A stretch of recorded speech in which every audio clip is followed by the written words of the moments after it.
Author opinion of Dennis Kin at the history, geography and architecture, culture and life manners of Kazakhs in the program Discovering Kazakhstan. On today's program, the renovated Golden Quarter, the new Kazakh alphabet, ballet at the Abai Theater.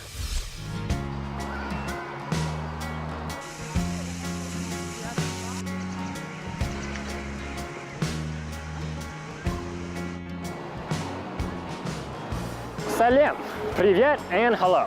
I'm Dennis Kin, and today on Discovering Kazakhstan, we will be discovering one of the most beautiful and historic neighborhoods in the Kazakh city of Almaty, the Golden Quarter. This area was the center of the city when Almaty was the capital of Kazakhstan during the Soviet period. And more recently, with major renovations and the installation of beautiful pedestrian streets, its status as the place to be in Almaty has never been more certain.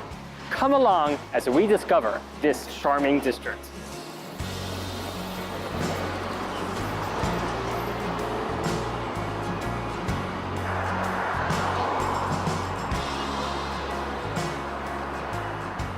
Perhaps the most iconic building in the Golden Quarter and the very anchor of the neighborhood is the Abai Opera House.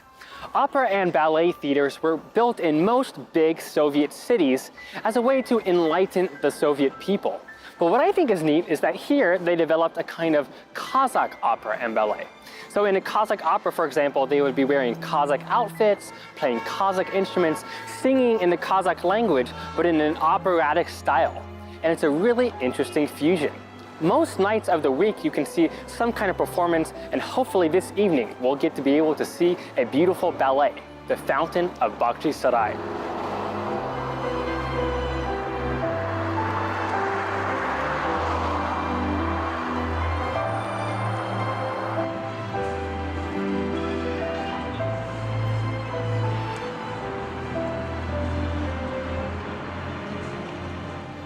But first, let me tell you a little bit about the architecture. It was finished in 1941 and designed in a style called Stalinist Empire style. Stalin liked his buildings big and grand and exquisitely decorated, which is why all over the facade we see these beautiful Kazakh patterns. But it also has something of a European flavor. We have these neoclassical motifs like this bas-relief frieze running along the top, showing different socialist realist figures. You have the soldiers who were the vanguard of the revolution on either side. You have students and workers. You have farm workers who are picking Almaty's favorite apples. And in the middle, the mouthpiece of the revolution, the artist himself, a man playing a dombra and preaching about communism to the people.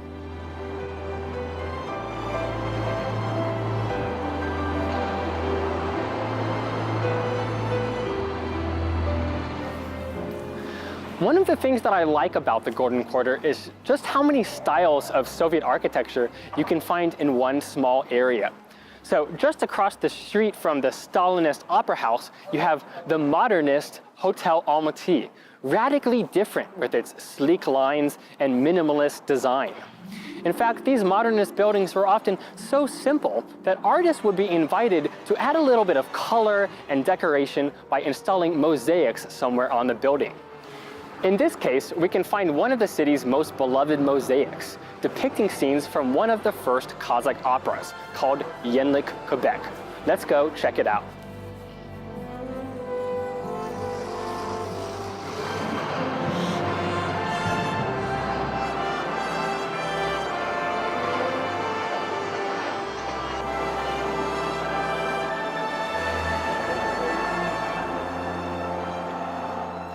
What's cool about this mosaic is that it's basically like a Kazakh comic strip, showing different scenes from the opera Yenlik Quebec. In the first scene is boy meets girl, but this is a Kazakh story, so they are on horseback with the boy chasing the girl. In the second scene, we meet the rival, the blue guy. Note that the hero is in red. Here in the middle is the climax, the showdown between red guy and blue guy. Now watch what happens. Blue guy here has a blue sword, The blue sword is broken quite ominously, and here is what is left of the blue guy after the battle, just a puddle of blue blood. In the end, the red guy, our hero, wins, he is victorious, and he gets the girl. This whole story is being told and woven by the storyteller here in the middle. He's playing the dombra, the Kazakh instrument, and making this story come alive all around him in mosaic.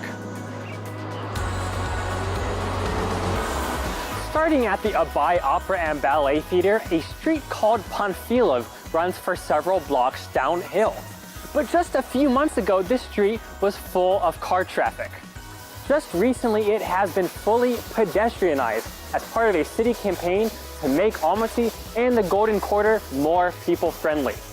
That means that all along Panfilov Street, there are fountains and playgrounds for kids, and even food trucks where you can stop and get a bite to eat.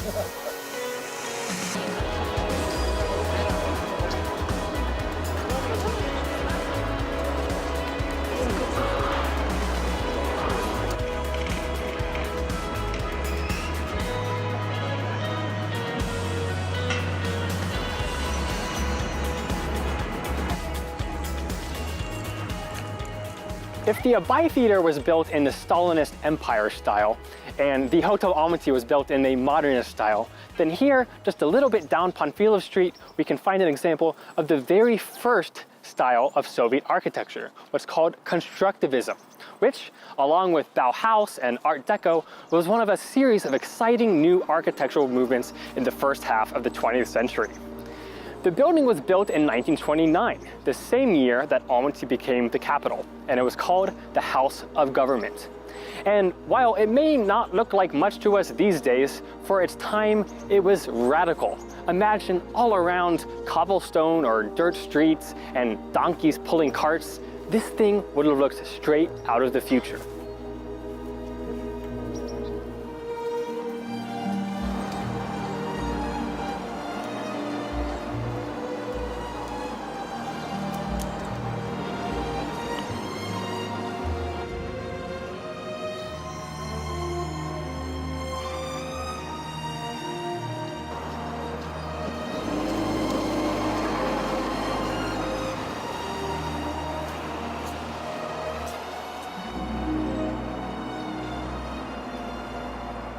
As Kazakhstan and Almaty grew, they needed a new house of government. So in 1956, they built this beauty just down the street from the old one. Built in a neoclassical style, it now houses the Kazakh British Technical University. Right in front is a small square that is officially known as Astana Square, but in Almaty known almost universally as Staraya Ploshet, the Old Square. The Old Square has also received a pedestrian-friendly makeover with new pavement and groovy new benches.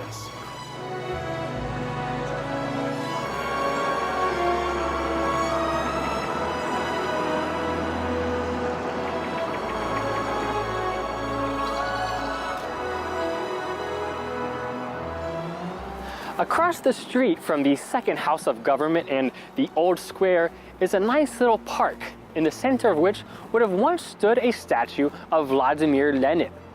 The Lenin statue came down in the 1990s, and he was replaced with these two ladies, Alia Moldagulova and Manchik Mamyetova, two young Kazakh girls who joined the Red Army to fight the Nazis during World War II. Alia was a sniper and Manchik was a machine gunner. They died in battle and became war heroes. You can see them marching bravely into battle, bringing behind them peace in the form of cherubs playing with doves.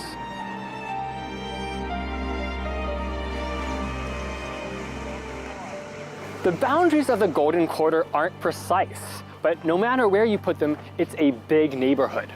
Luckily for us, to help us get from one side to the other, we have the city's subway system, which runs right here along the new Panfilov Street. We've come to the station called Almaty. To find it, just look out for the big M.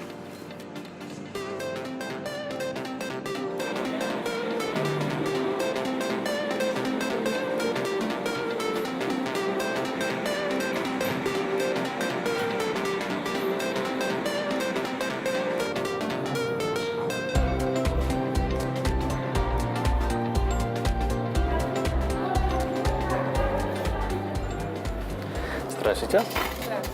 Пожалуйста.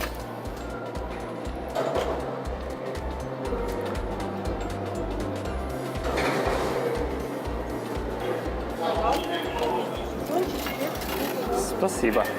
I've been in subway systems in other former Soviet countries, in Tbilisi, in Tashkent, and I've noticed that wherever you go, they always give you these little tokens called jeton. So this is our ticket into the subway system.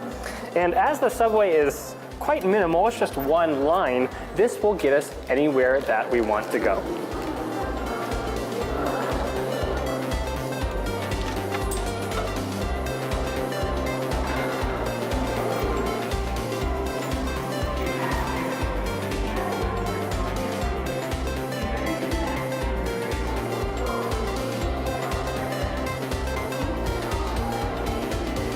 When I've been at subway stations in the States, you walk down and there's just a short little staircase down to the platform.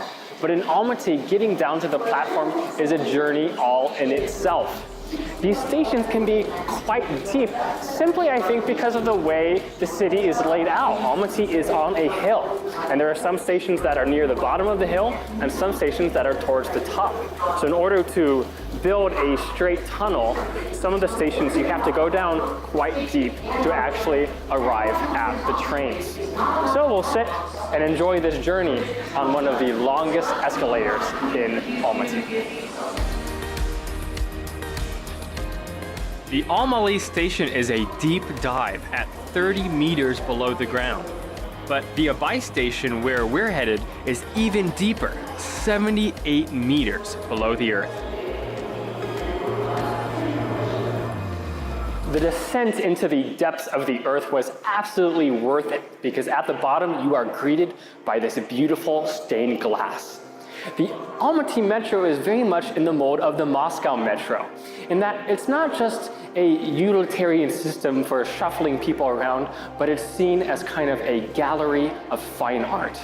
Here we have a stained glass on the theme of Almaly, which means appley or applesome, because Almaty as a region was always famous for its apple trees. In the middle of the stained glass, we can see a large apple tree, a reference to the wild apple trees in the Alatau Mountains that Almaty is famous for. But if you look hard, there are layers of meaning.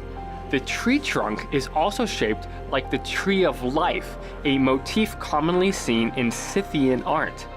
And the bottom of the glass features tulip patterns, a reference to the wild tulips that are also endemic to the area. On the left and the right of the tree, you can see iconic Almaty buildings, like the Koktobay TV Tower or the Hotel Kazakhstan.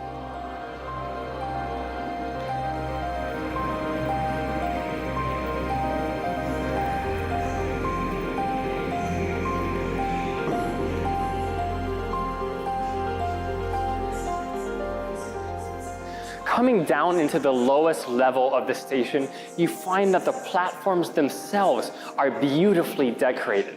Above you have these amazing chandeliers shining bright. Below your feet, polished floors of granite. On the walls, these tile mosaics. Both on the walls and on the floors, you see the same unusual motifs of these spirals. These represent ram's horns, what the Kazakhs call koshkar muyiz. This spiraling horn motif will follow you everywhere in Kazakhstan. It's used in architecture, in fashion, in design. Horned creatures like mountain goats and ibex were considered symbols of masculinity and strength. And living in the mountains close to the heavens, they were a celestial breed.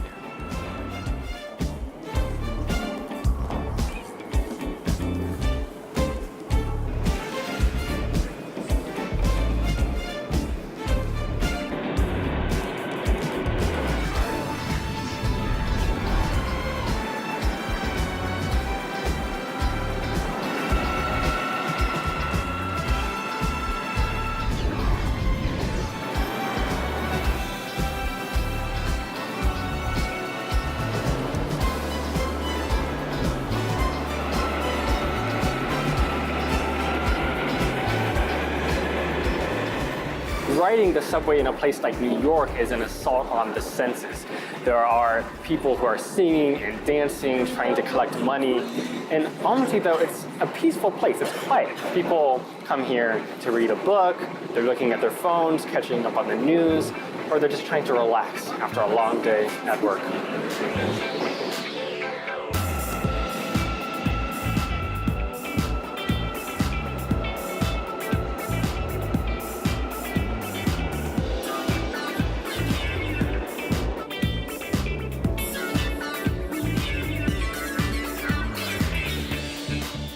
After a ride of just a few minutes, we have reached the station that is at the very southern edge of the Golden Quarter. It's called Abay Station, and it's named after the father of Kazakh poetry and philosophy, Abay Kunenbayev.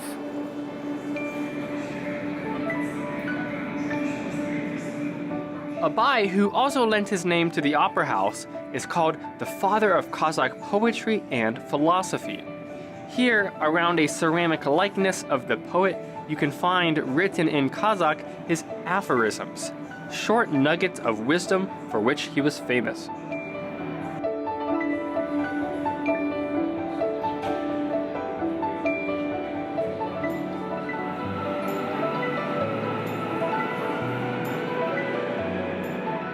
The metro ride will take you to Abay Street, which is usually considered the southern border of the old center of the city. From there, it's just a short walk downhill to what I think is the gem of the Golden Quarter, an elegant building called the Academy of Science.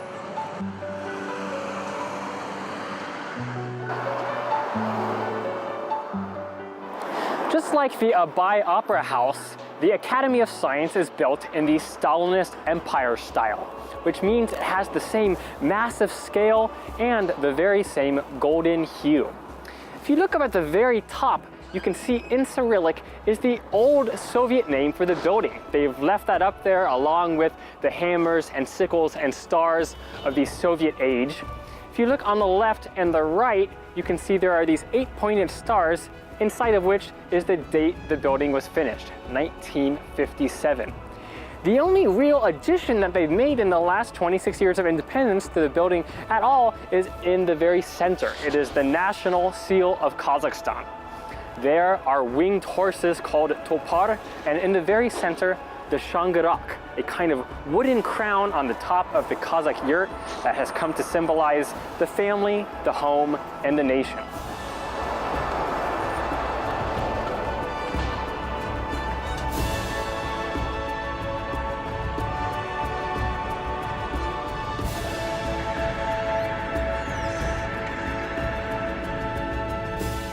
When you enter the Academy of Science, you're greeted by the most spectacular space, almost like a circular yurt that has been done in a neoclassical palatial style. But here, instead of the beams of the roof, you have this amazing painted ceiling, and in the middle, instead of that wooden crown, a glistening chandelier. But if there's one thing that makes this space legendary for Almatians, it is the acoustics. Just listen to that echo. I've timed it, and these reverberations will last in this room for as long as 20 seconds, making this easily the craziest echo I've ever heard in my life. Live.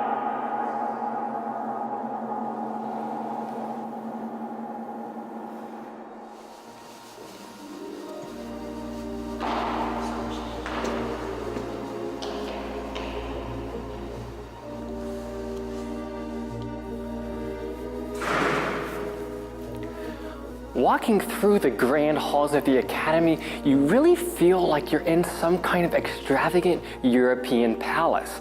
And I think that this was an intentional ideological choice. After all, the Academy of Science was built during the most optimistic years of the Soviet Union, when the idea was that we're going to build this space, a kind of palace, but not for nobility or for the aristocracy, but a palace for the people, a palace for the workers. And it was built in a kind of European style with these large columns that you would see in neoclassical architecture, but it has a Kazakh twist. If you look up at the top of the columns, you can see on the corners these bumped ridges of ram's horns. a classic sacred symbol for people throughout Central Asia.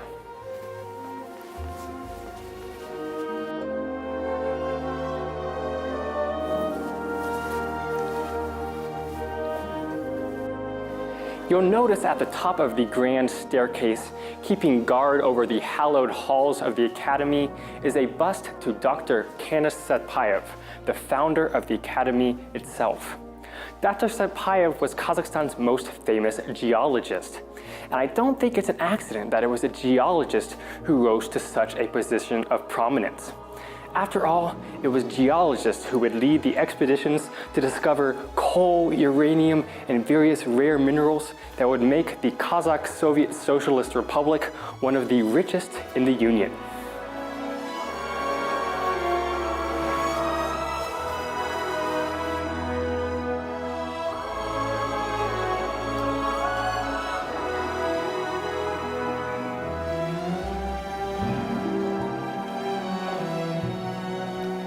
These days, the Academy of Science still houses various research institutes, and workers say they never stop being amazed at this one-of-a-kind office building. Just imagine walking to your coworker's office through a space like this, where every surface, both around you and above you, is painted or carved with hypnotic Kazakh ornament.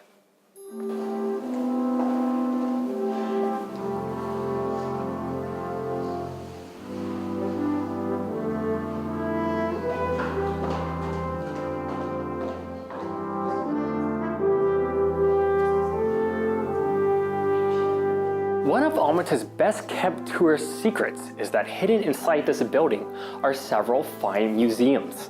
There's a nature museum and an archaeology museum, but today we're going to be visiting the Museum of Rare Books. The museum has 4 separate rooms, each dedicated to one of the alphabets that's been used to write the Kazakh language. So there's a room for Cyrillic, which is used nowadays, but also rooms filled with ancient Turkic runes, and a room filled with Arabic calligraphy, and last, a room dedicated to the Latin alphabet. If you're a foreign tourist who has spent your time in Kazakhstan squinting at signs in Cyrillic, then this room full of books in legible Latin will be a relief.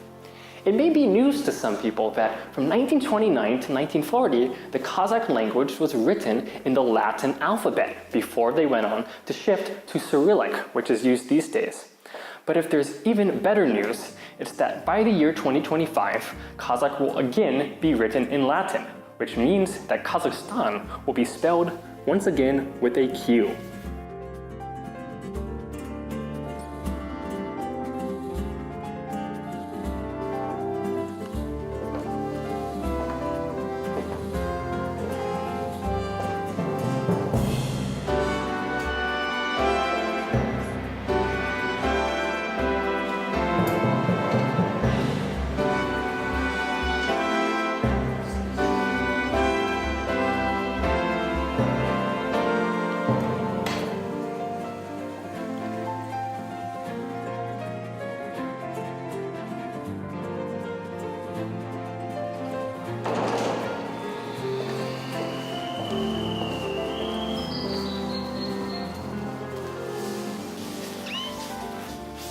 When the leaves start to fall and the courtyards freeze over, scientists can still find refuge here in the verdant winter garden, a kind of indoor greenhouse on the top floor of the Academy. It's especially unusual to come here in the winter. When it's freezing outside, there is snow and ice, but in here, there are canaries singing, tropical plants all around, and a temperature that hovers around a toasty 18 to 20 degrees Celsius.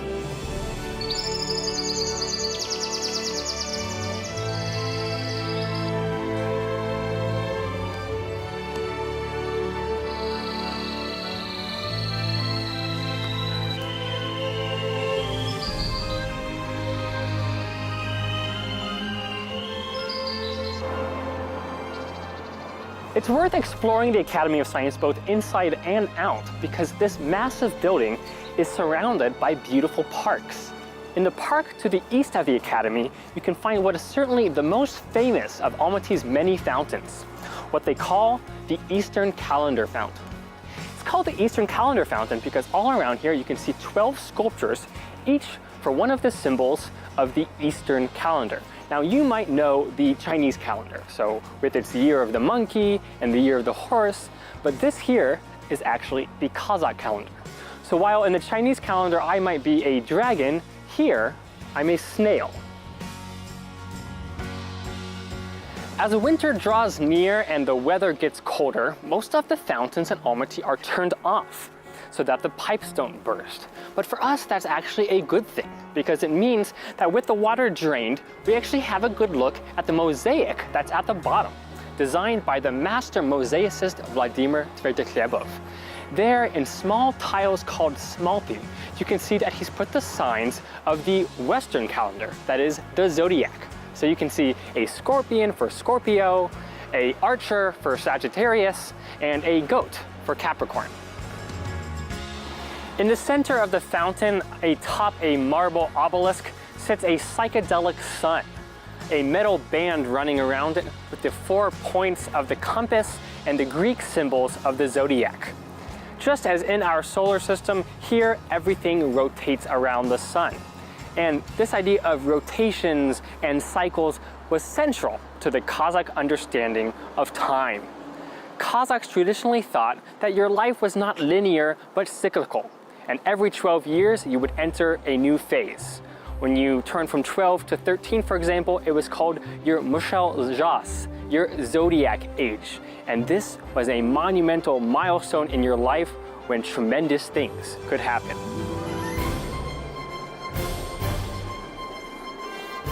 The cool evening hours are the most romantic time to walk the Golden Quarter.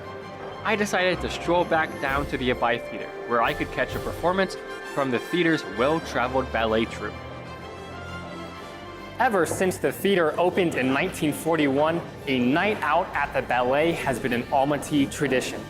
Women put on their finest furs and pearls, men assemble their sharpest outfit, and people gather here in the foyer to chat nervously about the world-class entertainment that they are about to witness.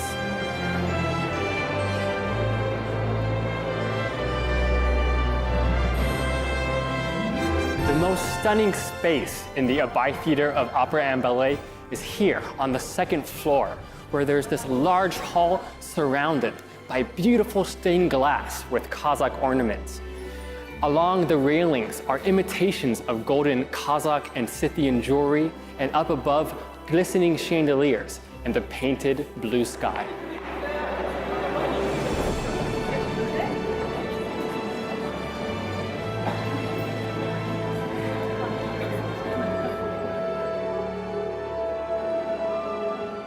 Even many Almatians who have been to the Abai Theater dozens of times don't know that up on the third floor there is a museum dedicated to the history of Kazakh opera and ballet.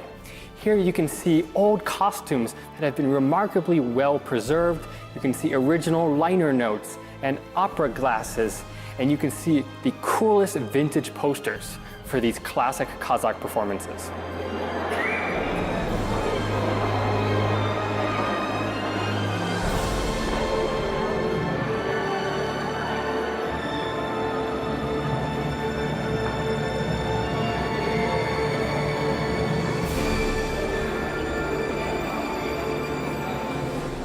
What better way to end a day strolling around Almaty's Golden Quarter than with a performance at this beautiful theater painted in gold, seeing a ballet where the stars should truly shine. This will be my first ballet ever, so I am super excited to get in and see the performance. Thank you for joining us today on Discovering Kazakhstan. Until next time, Salbo, Baka, and goodbye.